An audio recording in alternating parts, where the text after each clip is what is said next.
Hi, I'm Arun George, and you're listening to Three Things, the Indian Express news show.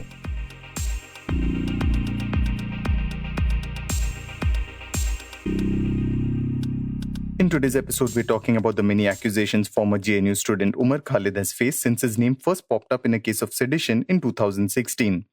Then we're talking about how opposition parties boycotted parliament and the effect it had. But first, we're talking about a charge sheet the Delhi police has filed in connection with the communal riots in the national capital earlier this year.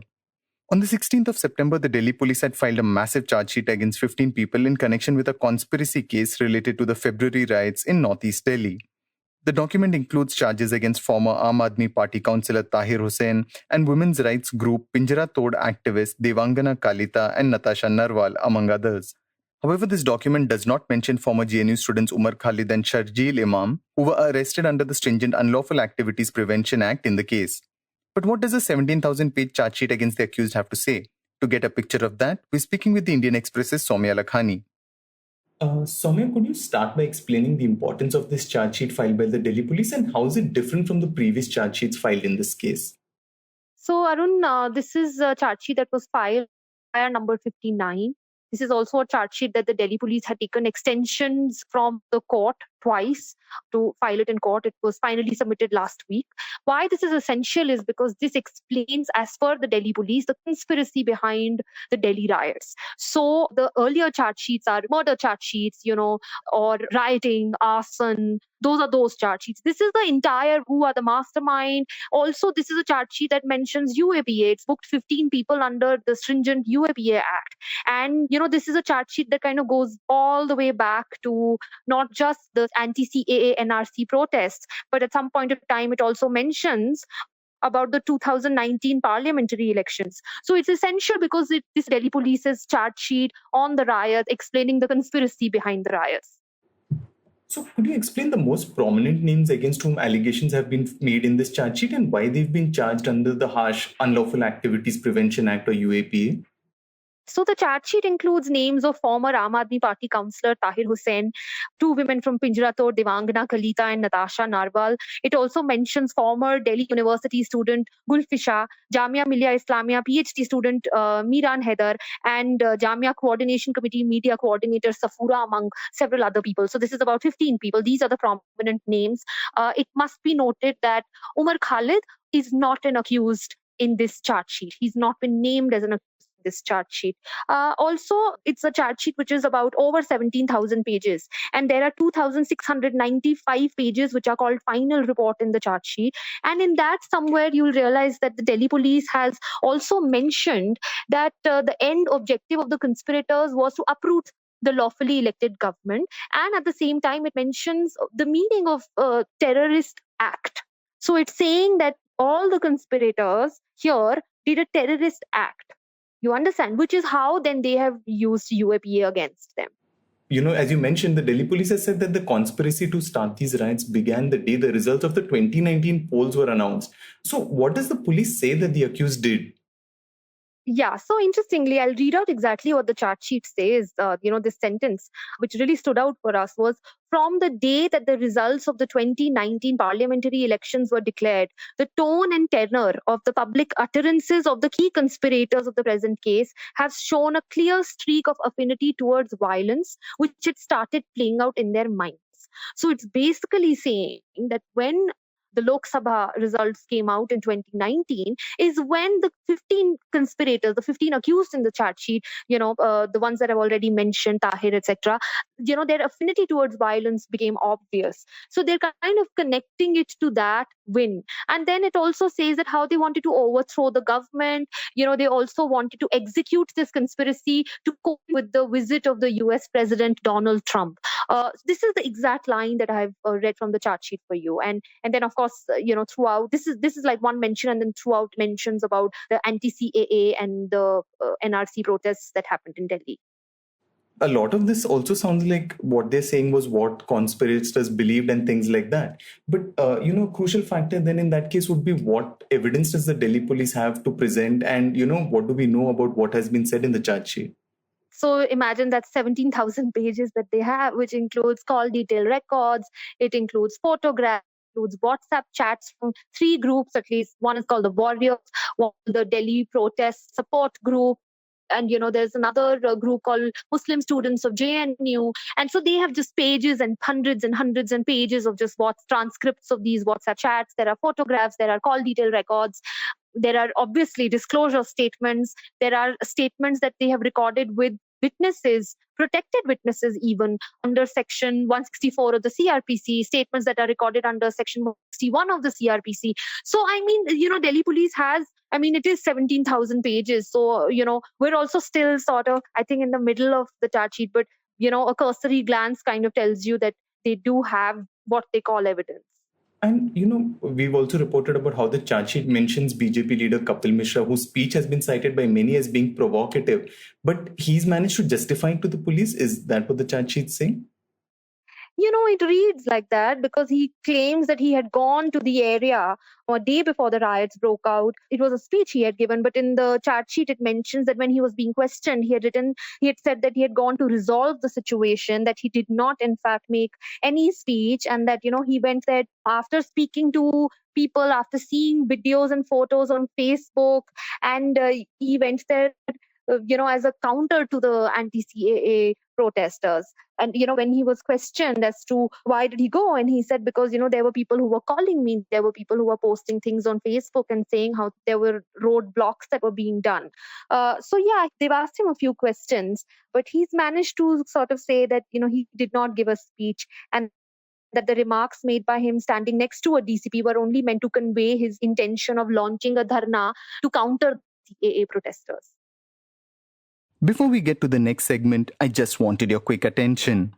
One of the big reasons people say that they like this show is because it helps them understand the news better. It provides them with the context they need to see the bigger picture. And there's perhaps no other place that does this better than the Indian Express's Explained section. We on Three Things refer to the section regularly, and it helps us make this show. If you're a regular reader of the newspaper, you know how useful the Explained section can be, especially when you're looking for in-depth analysis by the right experts. You can log into indianexpress.com/explained and access their coverage 24/7. Explained by the Indian Express, where news that matters is explained by experts who know the subject. Now, back to the show. Since he first made headlines in 2016, Umar Khalid has been accused of many things. The latest is that he's one of the masterminds behind the organizing of the communal riots in Delhi earlier this year, which according to official figures left over 50 dead. Umar is presently in the custody of the Delhi police till the 24th of September. But why has Umar consistently been making headlines since 2016? To understand that, we spoke with the Indian Express's Aranya Shankar, who has known him since that first controversy in 2016 in Jawaharlal Nehru University or JNU. Aranya says that Umar grew up in Jamia Nagar in Delhi. His father, Syed Qasim Rasool Ilyas, was part of the now banned Students Islamic Movement of India but left the organization much before it was banned. Aranya says that Ilyas is the president of the political party Welfare Party of India, and Umar's mother is an activist and homemaker. He has 4 sisters, all of whom are studying. The youngest is in school and the eldest is doing a PhD in the US. After his schooling, Umar studied history in Delhi University and then went on to the prestigious JNU where he did his master's, MPhil and finally his PhD. Aranya says that his dissertations in his MPhil and PhD were about tribals. And when it comes to politics, Umar's politics underwent a massive change while he was in JNU. In JNU, he was initially associated with the Democratic Students Union, which was the student wing. I mean, well, not directly the student wing, but yes, connected to the CPI Maoist, which is Communist Party of India Maoist, which is the banned organization. But after that, in JNU itself, his politics sort of underwent some changes. He left the DSU before the sedition case hit him in 2016, and he and Anirban Bhattacharya, the other friend of his who was also arrested along with him, they and several others, they formed an organization called Bhagat Singh Ambedkar Students Organization in JNU. So, as the name itself suggests, you can see that there was a slight shift in his politics within JNU as well. That was the time when, Rohit Vemula was happening, and there was a lot of talk about left and Ambedkarites politics sort of fusing. And their organization also felt that, Ambedkar's vision was something that they wanted to bring to the left politics. Rohit Chakravarti Vemula was a PhD scholar in the University of Hyderabad. He died by suicide in January 2016, sparking protests across campuses in India.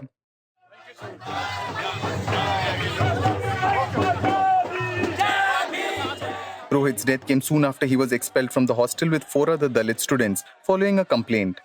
Months before their expulsion, the university had stopped paying Rohit his monthly stipend, and it was alleged that this was done because he raised issues under the banner of the Ambedkar Students Association. When they resigned from DSU, which was the ultra-left organization, in November 2015, that was on the issue of gender, actually, how the organization was dealing with gender. But once they formed BASO, as I said, the name itself sort of shows you a slight shift in their ideology. It was not hardcore only left ideology. And I remember clearly Umar at that time telling me that he felt that the left organizations in India had not been taking the caste question very seriously, and he hopes that his organization would be able to create a synthesis between leftist ideology and the Ambedkarite vision. Soon after this organization's formed, it's February 2016, and that video clip goes viral. He's suddenly in the thick of a media debate and a much bigger nationalist debate as well. Could you explain what happened that night and what was its fallout as far as Umar Khalid was concerned? Yeah, so I should clarify here that when February 9th happened, at that time, BASO had still not been formed. That organization was actually given form after the incident in May 2016. So at that time, Umar and all these other people, I think there were 9 or 10 of them who had their names on the poster for the February 9th event, and that was primarily held to mark, Afzal Guru's hanging and critical of the hanging. That is something that the DSU has always. It was not the first of its kind of an event in JNU. It is something that happened every year by the DSU, and even though they had parted ways with this organization, they felt that this was something that they wanted to commemorate. Aranya says that while such an event wasn't unusual in JNU, there was one major change that had taken place in the university. The BJP student wing, the Akhil Bharatiya Vidyarthi Parishad, had seen its candidate elected as joint secretary of the JNU Students' Union, giving them more of a voice on the campus. It was their reaction to this event that actually caused the whole hullabaloo. And we saw that on that day, on February 9th, I was there. I was one of the very few reporters who was actually there on the day of the event. And while Umar, etc., were, having their speeches, etc., the ABVP was protesting on the other side of the road. And a lot of student organizations who necessarily did not take the same position as, the organizers of being critical of Afzal Guru or wanting to associate were still there, including Kanhaiya, I must add, just because they felt that the ABVP could cause trouble. And soon we saw that there was a tussle and there was a fight. Both sides had completely, that night, they got into a fight, and the police had to be called in. And the next day we saw that there were video clips on Z News, etc., where these slogans were being telecast. क्या किसी और देश में ऐसा होता होगा? आखिर कोई देश इतना सहनशील कैसे हो सकता है? Then Umar and Kanhaiya and Anirban all got pulled into it with, ABVP and others alleging that they were the ones who raised those slogans. While the criticism of the event was at fever pitch, Umar did something unusual. He appeared on a news television debate where he tried to reason with the anchor about the protest and the event. It didn't go well. I'm talking about you. I'm talking about you. And I'm talking about Lenin. And I'm talking about Ishan. What kind of explains this kind of philosophy, in a sense that he felt the courage to go on a channel and talk about it? So I think, that was also, as an education reporter who has covered JNU, it was not one of the universities that was sort of used to being in the limelight as such. The students in JNU, including Umar, Anirban, Kanhaiya, all of them, I think they just did not grasp the intensity of the situation. I think even after, they were not used to being in front of the cameras. And I think for Umar, and there were others with him. I remember there was the former JNUSU president Lenin too, who, by the way, completely again you would never find him in any event commemorating Afzal Guru's hanging, but he was there on the debate too. And I mean, my assessment is that they genuinely did not understand that nobody was willing to listen to them, and when they went on that show with Arnab Goswami, they actually felt that they may be able to clarify things and, avert the whole situation, but it ended up completely backfiring. And I think that was the time when Umar was sort of brought into the main limelight and sort of made the mastermind of the whole thing.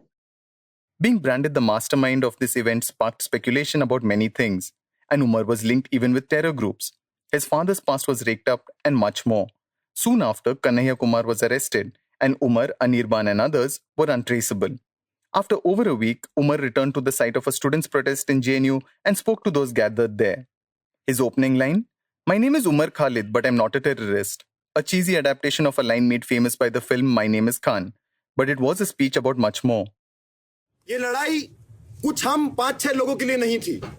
आज ये लड़ाई हम सारे लोगों की लड़ाई है. आज ये लड़ाई. We asked Aranya, did Umar get tagged as a mastermind because of his affiliation with a political group that was believed to have links with the Maoists? Yes, I would think so, because at that time, compared to now, a lot more people were very reluctant to come out and support Umar. Umar personally, and the organizers of that event more generally, because of them being seen as DSU or very ultra left wing. I think the people were skeptical because of his past politics, but I also have to say that he was an easy target because of his name, which is something that a lot of people have since said, that despite the fact that Anirban was, also accused of sedition, he was also jailed for sedition. He was also one of the organizers. His name was also on the poster, but he never kind of faced that kind of scrutiny like Umar did. And one big reason for that is that, that's what people believe, that his name is a Muslim name. After his arrest, Umar was granted interim bail and later was released on bail. Aranya says the entire incident caused him to make another shift in his politics even as legal proceedings dragged on. When we talk of Umar's politics in 2016, I remember during the JNU-SU elections. Now, being an ultra-left organization, DSU and even BASO initially had this position that they don't believe in the electoral system. So they would never contest the JNU-SU elections. And not only would they not contest, they sort of regarded it as a thing that one does not need to engage with at all. So they were very dismissive of the whole electoral system. In 2016, I remember that both Umar and Anirban, despite the fact that the organization did not contest and they did not contest, it was the first time that they actually went out and appealed to people to vote against the ABVP in the JNU-SU elections. And Umar at that time had told me, I remember, that he felt that their experience had taught him that this is something that you have to now counter. You cannot stay away from the whole electoral process. After their bail, I think there was much more of a focus on the one hand, campus politics, but also I think all three of them realized that they were very close to finishing their PhDs and then they need to focus on their academic careers, because if they don't, any kind of further legal action could actually harm their academic careers. So I think there was this dual focus. Aranya says that Umar also admitted he had become more aware about his Muslim identity after his arrest. I remember that he had said something along the lines of, I kept telling that I'm not even a practicing Muslim, but then I realized that if I was one, would what they did be okay? So I think Umar's identity, his name's identity was something that sort of became more significant for him post his arrest, because before that in the campus, he was pretty much a leftist atheist. That was his identity. But it was after this arrest that I think he really it became significant for him that his name was Umar Khalid, and what are the kind of stereotypes or biases which are attached to his name. Though he's clubbed with Kanhaiya Kumar throughout this thing, he even campaigns for him in the 2019 polls when Kanhaiya contests from Bihar. But there is a visible difference between them throughout. Yes, there's a visible difference in a lot of ways, politically as well as orators, I would say. Kanhaiya is much more mainstream than Umar is. He was a member of the All India Students Federation, which is the student wing of the Communist Party of India. And CPI, among even all the left parties, it's considered the most centrist. So his politics is, I would say, more wide-reaching and more palpable to the general masses. Kanhaiya again would not be somebody who would ever be seen in an event commemorating Afzal Guru's hanging. Aranya says that Umar was less articulate and didn't speak the language of the masses like the more charismatic Kanhaiya. But again, his politics has consistently changed, and I think he's mainstreaming himself a lot more now than he was in JNU. Aranya says that Umar's vocabulary also began changing, which meant he started talking a lot more about the constitution, unlike in JNU. The next time he came into the limelight was during the Bhima Koregaon event in 2018, when Umar was accused of making a speech that provoked intercaste violence. मेरा आप तमाम सब लोगों को इनकलाबी सलाम, आप तमाम लोगों को क्रांतिकारी जय Bhim. While an FIR was registered against Umar, he wasn't arrested. However, others were arrested for their alleged role in propagating violence. Lawyer Sudha Bhardwaj, writer Varavar Rao, academic Anant Teltumbade, and activist Gautam Navlakha are among those presently in jail and facing charges under the Harsh Unlawful Activities Prevention Act or UAPA in cases linked to violence. Months after the Bhima Koregaon event, Umar was attending an event in Delhi in April 2018 that had been organized by an NGO named United Against Hate. That's when a man assaulted him and tried to shoot him, but the gun jammed. Now, 2 days ahead of Independence Day, JNU student Umar Khalid was attacked by an unidentified man at the Constitution Club near Parliament, which is currently under a thick security cover. Umar's attacker then fled on foot and was arrested days later. Incidentally, the assailant, a resident of Haryana, went on to contest the state assembly polls on a Shiv Sena ticket. Actually, that NGO United Against Hate is also something that Umar became a part of. And United Against Hate is again an NGO that is, it comprises people from all kinds of political leanings. So there is a attempt to become more broad-based, while being, I would say his personal politics has remained pretty consistent. He hasn't wavered there. He is even now, admittedly an atheist. He's not made any kind of attempt to show himself as a practicing Muslim, etc. But his political language has become much more sort of, I would say, it's something that people can relate to. Almost a year after the incident, the Narendra Modi government swept aside opponents to return to power again. Kanhaiya, who contested from Begusarai in Bihar, lost despite Umar and others campaigning for him. On the back of a bigger victory than 2014, the central government passed the controversial Citizenship Amendment Act. The act permits citizenship to illegal migrants of certain religious communities from neighboring nations who've entered before a predetermined deadline. But it specifically excluded members of the Muslim community, prompting massive protests against the law. One of the biggest protests took place at Shaheen Bagh in Delhi, and while Umar wasn't directly involved in its planning or organization, Aranya says he was present there as a speaker. United Against Hate was very active then in the Shaheen Bagh protest. Umar, again, by his association with the NGO, as well as because of his name and his identity, he is, for a section of the Muslim youth at least, an icon. So I think that's where his involvement sort of began in terms of going there, giving speeches, and like he's done with all kinds of, like Bhima Koregaon too. I mean, that is not directly a issue of Muslim citizenship or identity, but he has been pretty active in going and giving speeches at various places across the country. Months after the protests began, communal riots broke out in northeast Delhi in February 2020. The Delhi police has blamed organizers of the anti-CAA protests for them.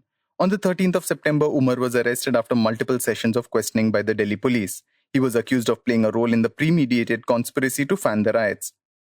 I think Umar knew that once his name has been dragged into this, and after the arrest of Devangana, Natasha, it was only a matter of time before it was his number. You spoke to his family after his arrest that took place earlier this month. And, what did they have to say about it? And also, have they spoken about how they're dealing with it? So, I think the family and Umar are both on the same place. I mean, in fact, very recently a press conference was held in which a clip was played of Umar. He had recorded a speech just prior to, when he was apprehending his arrest, because he was called for questioning 2-3 times. अगर आप इस video को देख रहे हैं, इसका यह मतलब है कि मुझे गिरफ्तार कर लिया गया है. इस वीडियो के जरिए मैं आपको एक संदेश देना चाहता हूं. His parents, his family, they've taken the same stance. His mother told me how on the day of his questioning, when he was arrested late at night, she kept telling him that he shouldn't be nervous and he shouldn't get scared, and he kept consoling her, saying that you please don't get worried about me, I'll be fine. So I think the family, and also, as his youngest sister, who's in class 11, said that the 2016 arrest was very different from the 2020 arrest, because that was something completely unexpected and out of the blue, and it was the first time. And, as unfortunate as it sounds, she said that this arrest has not shocked her. It makes her sad, but it doesn't shock her, because she says that she's seen the way the ruling dispensation and the government and the police and the courts have been, behaving in the last couple of years. So his family right now, I think, as his mother said, that Umar is strong and we are being strong for him. I think the eyes have it, the bill is returned. MPs from opposition parties boycotted proceedings in both houses of parliament to protest against 8 Rajya Sabha MPs from opposition parties being suspended for the rest of this session. However, that didn't stop the BJP-led National Democratic Alliance from moving and passing multiple pieces of legislation in both houses of parliament. The Rajya Sabha passed 7 bills in a little over 3.5 hours, including one that removes cereals, pulses and onion from the essential commodities list. The opposition parties had staged a walkout after demanding that the 8 suspended MPs be reinstated. Rajya Sabha Chairman Venkaiah Naidu said the suspension could be revoked only if the 8 MPs expressed regret over their actions. When opposition parties boycotted proceedings in the Lok Sabha as well, 3 bills related to labour reform were still passed by the lower house of parliament, where the BJP has a majority. Meanwhile, the 8 suspended lawmakers ended their sit-in protest inside the Parliament House complex that began on Monday. They said they had decided to end their protest after opposition parties decided to boycott the remaining part of the session in the upper house. The 8 MPs had been suspended for what was termed unruly behaviour when 2 farm bills were passed by the Rajya Sabha on Sunday. You were listening to The 3 Things by The Indian Express. Today's show was written and produced by me, Arun George, and as always was edited and mixed by our producer Joshua Thomas. Before we go, here's another reminder to check out Indian Express's Explained page. You can log on to indianexpress.com/explained and find in-depth analysis by the right experts. It has everything you need to know to understand the news better and see the bigger picture. If you like the show, then do subscribe to us wherever you get your podcasts. You can also recommend the show to someone you think will like it. Share it with a friend or someone in your family. It's the best way for people to get to know about us. You can also tweet us at Express Audio and write to us at podcast@indianexpress.com.